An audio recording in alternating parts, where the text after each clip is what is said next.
Noted that there have been abuses of incumbency, where those who wish to organise rallies where governors are not of the same party, that they have been hindered in some way. We have seen instances in which there have been intimidation, and therefore we took note of these issues, and these fall well short of international standards that Nigeria has set for itself.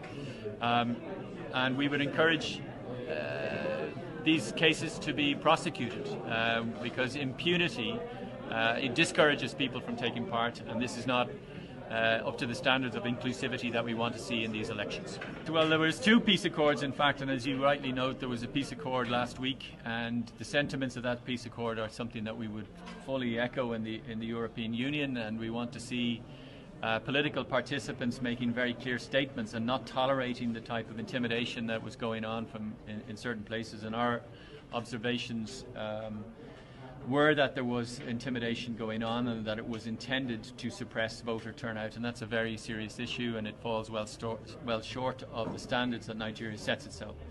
But there should be very clear pathways to prosecution for those who carried this out.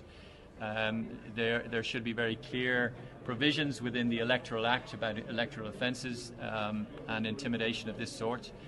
So we would take note of that, and we will be part of the final report and conclusions and recommendations that we'll make at the end of this process in a few months' time.